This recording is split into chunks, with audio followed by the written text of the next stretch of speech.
Welcome to Swasthya Ayushman చికిత్సాలయ. This is doctor యశస్విత, ఈ homeopathic doctor. ఈ వీడియోలో మనం ఇన్సోమ్నియా కండిషన్ గురించి తెలుసుకుందాం. అసలు ఇన్సోమ్నియా అంటే ఏంటి? ఒక పర్సన్ కి సాటిస్ఫాక్టరీ నిద్ర లేకపోవడాన్ని మనం నిద్రలేమి అంటే ఇన్సోమ్నియా అని అంటూ ఉంటాం. జనరల్ గా చూసుకున్నట్టయితే ఇప్పుడున్న అడల్ట్ పాపులేషన్ లో 30% పీపుల్ వరకు ఈ కండిషన్ కి ఎఫెక్ట్ అవుతూ ఉన్నారు. సో ఈ ఇన్సోమ్నియాకి చాలా కారణాలు ఉన్నాయి. బేసికలీ మనం చూసుకుంటే, ఫర్ ఎగ్జాంపుల్ డయాబెటీస్ కండిషన్ తీసుకుంటే, ఈ సిచ్యువేషన్ అంటే ఈ డయాబెటీస్ ఉన్న వాళ్ళు నైట్ టైం యూరిన్ ఫ్రీక్వెన్సీ అనేది ఎక్కువగా ఉండడం వల్ల వాళ్ళ నిద్ర డిస్టర్బ్ అయ్యి ఫ్రీక్వెంట్ గా నిద్ర లేగడం జరుగుతూ ఉంటుంది. సో దీనివల్ల నిద్ర అనేది ఎక్కువగా డిస్టర్బ్ అయ్యి అక్యూట్ ఇన్సోమ్నియా స్టేజ్ లో ఉంటూ ఉంటారు. లైక్ ఫ్రీక్వెంట్ గా యూరిన్ కి లేవడం, మళ్ళీ పడుకోవడం, అండ్ సో ఇది సైకిల్ రిపీట్ అవుతుంది కాబట్టి వీళ్ళకి అక్యూట్ ఇన్సోమ్నియా స్టేజ్ వస్తూ ఉంటుంది. వీళ్ళు కాకుండా మనం ఫర్ ఎగ్జాంపుల్ డయాబెటీస్ తర్వాత హైపర్ టెన్షన్ చూసుకున్నట్లయితే, ఈ హైపర్ టెన్షన్ లో ఏం జరుగుతుంది అంటే night time nervous system activity అనేది ఎక్కువగా జరగడం వీళ్ళలో. ఎందుకంటే కార్టిసాల్ అనేది వీళ్ళకి ఎక్కువగా రిలీజ్ అవుతూ ఉంటుంది. సో ఈ హార్మోన్ ఎప్పుడైతే ఎక్కువగా రిలీజ్ అవుతుందో నైట్ టైం అనేది ఈ యాక్టివిటీ ఎక్కువగా జరిగి నర్వస్ సిస్టమ్ లో వీళ్ళకి స్లీప్ ప్యాటర్న్ అనేది డిస్టర్బ్ అవుతూ ఉంటుంది. సో ఎప్పుడైతే నర్వ్స్ యాక్టివ్ గా ఉంటాయో వీళ్ళకి నిద్ర రావాలి అనే సెన్సేషన్ అనేది తగ్గుతూ ఉంటుంది. వీళ్ళు కాకుండా జాయింట్ కంప్లైంట్స్, మనకు అందరికి ఆర్థరైటిస్ కానీ వేరే కంప్లైంట్స్ కానీ ఉంటూ ఉంటాయి, క్రాంప్స్ లైక్ ఇలాంటి కండిషన్స్ ఉంటూ ఉంటాయి. వీళ్ళకి ఏమవుతుంది అంటే డే టైమ్ లో వీళ్ళు చేసుకునే వర్క్ లో పడిపోయి సో ఈ పెయిన్స్ అనేది లైట్ తీసుకుంటూ ఉంటారు, పర్లేదు వచ్చినా సరే అని చెప్పి ఓవర్ గా వర్క్ చేస్తూ ఉంటుంటారు. ఎప్పుడైతే నైట్ టైం అంటే స్లీప్ పొజిషన్ లో రెస్ట్ ప్యాటర్న్ లోకి వస్తూ ఉంటారో ఈ టైంలో ఈ పెయిన్స్ అనేది ఎక్కువగా రావడం, ఉన్నదానికన్నా అతిగా రావడం వల్ల నిద్ర అనేది డిస్టర్బ్ అవుతూ ఉంటుంది. ఇవన్నీ ఒక ఎత్తు అయితే, డిప్రెషన్ అనేది ఇన్సోమ్నియాకి మెయిన్ కారణం.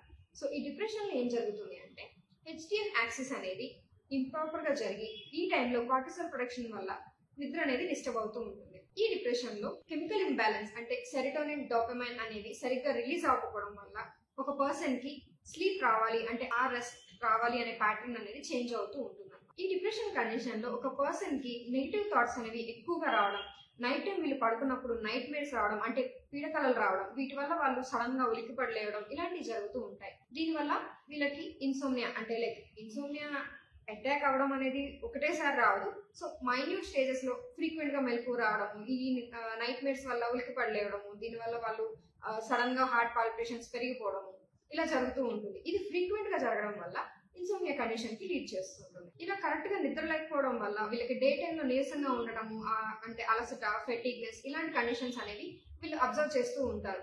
ఇదే కాకుండా వీళ్ళ sleep and Wake pattern change అవుతూ ఉంటుంది.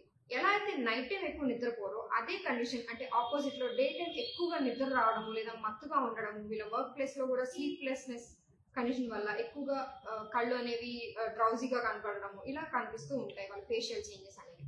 సో ఈ ఒక్క కండిషనే కాకుండా ఈ డిప్రెషన్ తో పాటు యాంగ్జైటీ అండ్ PTSD ఇవి కూడా కన్సిడర్ చేసుకుంటే ఇన్సోమ్నియా అనే కండిషన్ కి ఎక్కువగా దారితీయడం మనం చూడొచ్చు. ఒక పర్సన్ అనేది ఈ డిప్రెషన్ కండిషన్ లో ఉన్నప్పుడు మెడికేషన్ కి దారితీస్తూ ఉంటారు. లైక్ ఈ డిప్రెషన్ తగ్గించుకోవాలి, ఈ నైట్ స్లీప్ అనేది రావాలి అని చెప్పి ఏవేవో మెడికేషన్ వాడుతూ ఉంటారు. ఈ మెడికేషన్స్ ఎక్కువగా తీసుకోవడం వల్ల ఈ మెడిసిన్ అనేది బ్రెయిన్ మీద ఎక్కువగా వర్క్ అయ్యి నైట్ టైం యాక్టివిటీ అనేది ఎక్కువగా అవడం వల్ల నిద్ర అనేది పట్టకపోవడం జరుగుతూ ఉంటుంది లాంగ్ రన్ లో. ఇంతే కాకుండా మనం చూసుకున్నట్టయితే చాలా మంది ఈ ఇన్సోమ్నియా కండిషన్స్ కి స్లీపింగ్ పిల్స్ తీసుకోవడం చూస్తూ ఉంటాం. ఎప్పుడైతే డాక్టర్ కూడా తప్పని పరిస్థితుల్లో తప్ప ఈ మెడికేషన్ ప్రిస్క్రైబ్ చేయరు, ఎందుకంటే దీనివల్ల చాలా సైడ్ ఎఫెక్ట్స్ ఉంటాయి. ఇప్పుడు ప్రెసెంట్ సిచ్యువేషన్ లో ఇది మనం ప్రిస్క్రైబ్ చేయాలన్నా కూడా లైక్ మీరు బయట ఏదైనా మెడికల్ షాప్ కి వెళ్ళినా ఒక కంప్లీట్ డాక్టర్ ప్రిస్క్రిప్షన్ లేకపోతే దీన్ని ఇవ్వరు, ఎందుకంటే దీనికి అంత మోతాదులో సైడ్ ఎఫెక్ట్స్ ఉంటాయని చెప్పి ఈ ప్రిస్క్రిప్షన్ అనేది బయట ఇవ్వరు. సో ఎప్పుడైతే ఈ స్లీపింగ్ పిల్స్ అనేవి చాలా మంది అలవాటు చేసేసుకుని ఎడిక్షన్ లాగా కంటిన్యూగా వాడుతుండడం వల్ల వైస్ వెర్సాలో స్లీప్ రావడం తగ్గిపోయి స్లీప్లెస్నెస్ అనేది ఇంకా ఇంక్రీజ్ అవ్వడం మనం గమనించవచ్చు. మనం ఇప్పుడు చాలా మందిలో చూసుకున్నట్లయితే చాలా మంది ఎడిక్షన్స్ కి గురవుతూ ఉన్నారు, లైక్ ఆల్కహాల్ అని, పాన్ పరాక్ అని. లైక్ మనం అడిగితే వాళ్ళు ఎలా చెప్తారు అంటే నైట్ టైం నిద్ర రావట్లేదు కాబట్టి ఒక 90 వేస్తే నిద్ర వస్తుంది, లేదా కొంచెం ఆల్కహాల్ తీసుకుంటే నిద్ర వస్తుంది, లేదా ఇంకేదో అడిక్షన్ చేస్తే నిద్ర వస్తుంది అని చెప్పి అంటూ ఉంటారు. కానీ ఈ ఆల్కహాల్ కానీ ఈ ఎడిక్షన్స్ ఏవైతే ఉన్నాయో ఇవి కానీ వాళ్ళ బాడీ ఇంటర్నల్ గా ఎంత ఎఫెక్ట్ చేస్తున్నాయి అనే దాన్ని వాళ్ళు గమనించుకోవట్లేదు. సో ఈ కండిషన్ అనేది ఎక్కువగా అడిక్షన్ అనేది టాప్ మోస్ట్ లెవెల్కి వెళ్ళినప్పుడు ఇన్సోమ్నియా కండిషనే కాకుండా ఇంకా ఫర్దర్ క్రానిక్ డిసీజెస్ కి ఇంటర్నల్ గా డిటోరియేషన్ ఎక్కువ అవడానికి దారితీస్తూ ఉంటుంది. ఈ అడిక్షన్స్ వల్ల ఒక పర్సన్ ఇంటర్నల్ గా కాకుండా ఈవెన్ ఎక్స్టర్నల్ గా ఈవెన్ గవర్నమెంట్ కి కూడా చాలా ప్రాబ్లం అవుతుంది.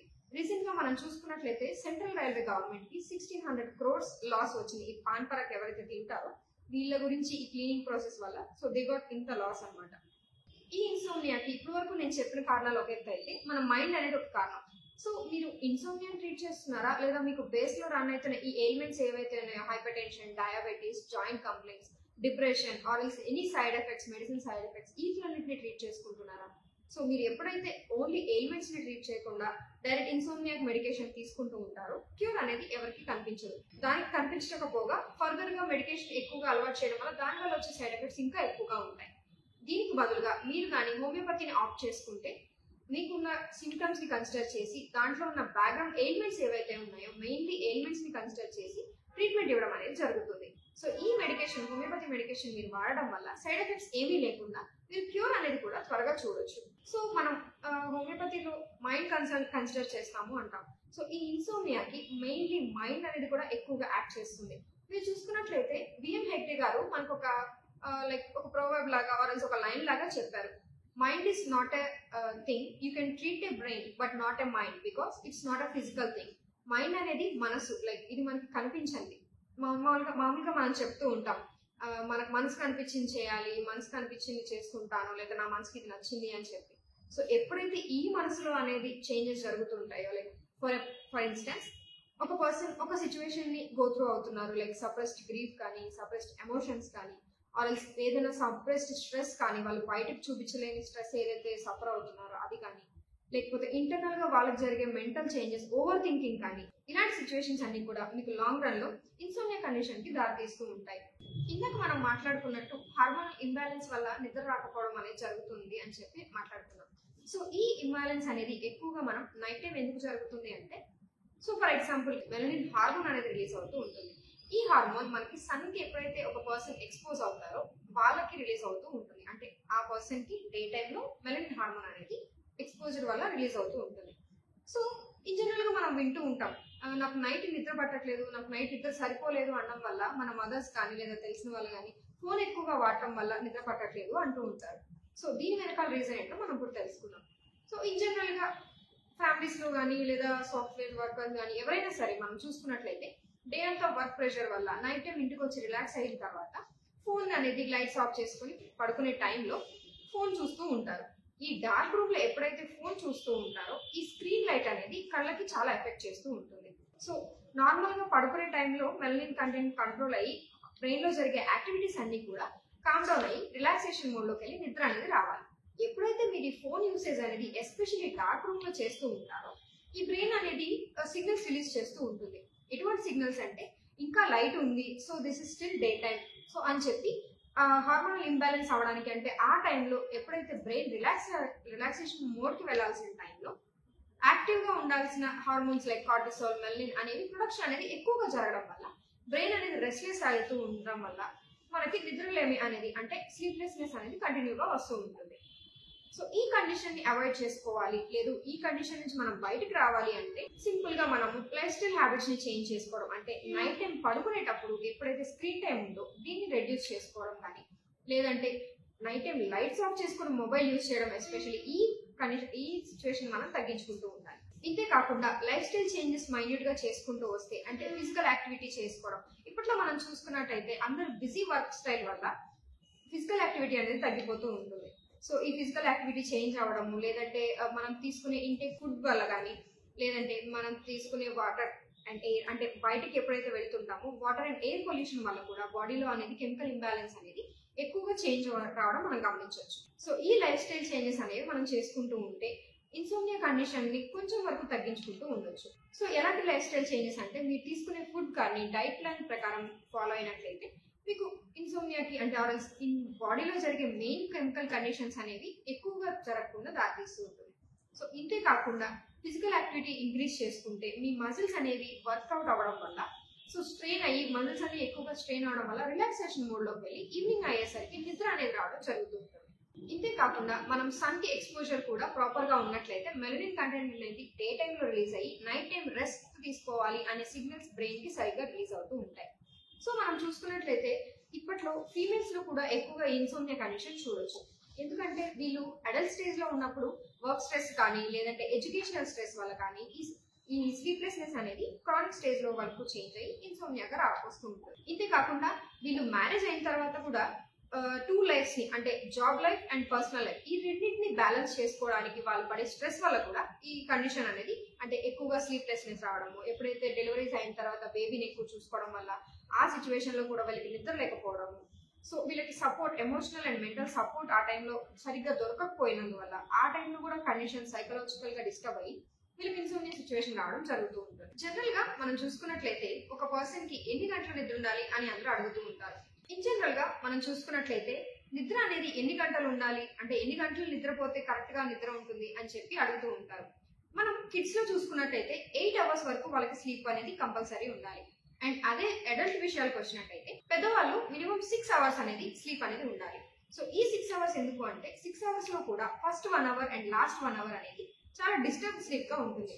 వాళ్ళు ముందుగా జరిగిన యాక్టివిటీస్ ని ఆలోచించడం వల్ల కానీ, లేదంటే నెక్స్ట్ డే చేయాల్సిన వర్క్ గురించి ఎక్కువగా థింక్ చేయడం కానీ, ఆర్ఎల్స్ మార్నింగ్ ఆ 1 అవర్ ఎలా ఉంటుంది అంటే అలారం మోగటం, ఆర్ఎల్స్ వాళ్ళు డిస్టర్బ్ గా లేవాలి వద్దు అని ఇలాంటి మైండ్ కన్ఫ్యూజన్ అనేది స్టార్ట్ అవుతూ ఉంటుంది. సో ఈ first 1 hour last 1 hour eliminate చేస్తే అట్లీస్ట్ 3 to 4 అవర్స్ అనేది కంప్లీట్ డీప్ స్లీప్ అనేది ఉండాలి. ఈ డీప్ స్లీప్ లో కూడా 45 మినిట్స్ అనేది 2 డీప్ స్లీప్. మీకు అర్థమయ్యేలా చెప్పాలి అంటే కోమాలో ఎలా అయితే ఉంటే ఒక పర్సన్ అన్ని షట్ ఆఫ్ అయ్యి పీస్ఫుల్ గా ఉంటారో ఆ సిచ్యువేషన్ లో అంటే ఆ 45 మినిట్స్ అనేది అలాంటి స్లీప్ అనేది ఉండాలి. సో ఇలా కంటిన్యూగా 6 అవర్స్ అనేది స్లీప్ ఉన్నప్పుడు ఒక పర్సన్ అనేది నెక్స్ట్ డే లేచినప్పుడు రిఫ్రెష్ గా ఉండడం అనేది జరుగుతూ ఉంటుంది. సో మనం చూసుకున్నట్లయితే ఏజ్ ఇంక్రీజ్ అవుతున్న కొద్దీ నిద్ర అనేది తగ్గిపోతూ ఉంటుంది. కిడ్స్ లో మనం చూసుకున్నట్లయితే 5 ఇయర్స్ వరకు వాళ్ళు పీస్ఫుల్ గా నిద్రపోతూ ఉంటారు. 5 ఇయర్స్ ఎప్పుడైతే క్రాస్ అవుతుందో 5 ఇయర్స్ క్రాస్ చేసిన తర్వాత వీళ్ళకి ఆటలు ఎక్కువ అవడము, బ్రెయిన్ లో యాక్టివిటీ ఎక్కువగా ఉండడం వల్ల నిద్ర అనేది కొంచెం కొంచెం కాలక్రమేణా తగ్గుతూ వస్తుంది. అదే అడల్ట్స్ లో అయితే హెచ్టిఎన్ అని లేదంటే డయాబెటీస్ అని ఈ కండిషన్స్ వల్ల ఆర్ఎల్స్ ఫర్దర్ గా వాళ్ళకి వచ్చే ఏదైనా వర్క్ స్ట్రెస్ కానీ, పర్సనల్ స్ట్రెస్ కానీ, సైకలాజికల్ స్ట్రెస్ కండిషన్స్ వల్ల కానీ ఈ నిద్ర అనేది సరిగ్గా రాకుండా ఉంటుంది. మనిషికి 6 అవర్స్ స్లీప్ అనేది కంపల్సరీ వెరీ ఇంపార్టెంట్. ఇప్పుడు మనం చూసుకున్నట్లయితే మీరు ఇన్సోమ్నియా ట్రీట్ చేస్తున్నారా, లేదు అంటే మీకు ఇంతవరకు వచ్చిన అదర్ కండిషన్స్ వల్ల వచ్చిన ఇన్సోమ్నియాని ట్రీట్ చేస్తున్నారా? నేను చెప్పిన కండిషన్స్ అన్ని ఇన్సోమ్నియాకి దారితీస్తుంటాయి, లైక్ డయాబెటీస్ కానీ, హైపర్ టెన్షన్ కానీ ఇదే వైస్ వర్సాలో ఇన్సోమ్నియా అనేది ఈ డయాబెటీస్, హైపర్ టెన్షన్ ఇట్లాంటి కండిషన్స్ కి సెకండరీ రీజన్ గా నిలుస్తుంది. సో మీరు మెడికేషన్ తీసుకునేది ఈ ఇన్సోమ్నియా కండిషన్ తీసుకుంటున్నారా, లేదంటే మీకు డయాబెటీస్, హైపర్ టెన్షన్ వీటికి తీసుకుంటున్నారా? ఇలా అని చెప్పి ఎన్ని మెడికేషన్స్ వాడతారు? దీని బదులు ఇన్ని మెడికేషన్స్ వాడే కన్నా ఆర్ఎల్స్ అన్ని మెడికేషన్స్ లేదా అదర్ సిస్టమ్ మెడికేషన్స్ వల్ల వచ్చే సైడ్ ఎఫెక్ట్స్ తో వచ్చిన ఈ కండిషన్ ని మీరు సఫర్ అయ్యేదాని బదులు మీరు ఎప్పుడైతే హోమియోపతిని అప్రోచ్ అవుతారో మీకున్న సిమ్టమ్స్ ని అంటే ఓన్లీ వచ్చే ప్రైమరీ, సెకండరీ సిమ్టమ్స్ ని వీటిని కన్సిడర్ చేసుకోవడం కాకుండా మీకు వచ్చిన సైకలాజికల్ స్ట్రెస్ కానీ, లేదంటే మీ ఇంటర్నల్ డిస్టర్బెన్సెస్ కానీ ప్రతిదీ హోమియోపతిలో కన్సిడర్ చేయడం జరుగుతుంది. మీకు ట్రీట్మెంట్ తో పాటు అంటే సిమ్టమాటిక్ రిలీఫ్ తో పాటు సైకలాజికల్ కౌన్సిలింగ్ ఇవ్వడం కూడా జరుగుతుంది. సో మా ఆయుష్మాన్ క్లినిక్ లో మీకు స్పెషల్ గా సైకలాజికల్ కౌన్సిలింగ్, దీంతో పాటు మెడికేషన్ ట్రీట్మెంట్ అనేది జరుగుతుంది. మీకు ఎప్పుడైతే ఈ ఇన్సోమ్నియా సిచ్యువేషన్ నుంచి సఫర్ అవుతూ ఉంటారో మీకు వచ్చే primary symptoms or secondary symptoms వీటి వల్ల ఇన్సోమ్నియానే కాకుండా మీ స్ట్రెస్ వల్ల వచ్చినా కూడా మీరు మా ఆయుష్మాన్ క్లినిక్ కి అప్రోచ్ అయినట్లయితే ఇన్సోమ్నియా కండిషన్ కి మీకు క్యూర్ అనేది దొరుకుతూ ఉంటుంది. That without any side effects. మీరు మెడికేషన్ వాడుకోవచ్చు, దీనివల్ల క్యూర్ అనేది కంపల్సరీ ఉంటుంది. Thank you.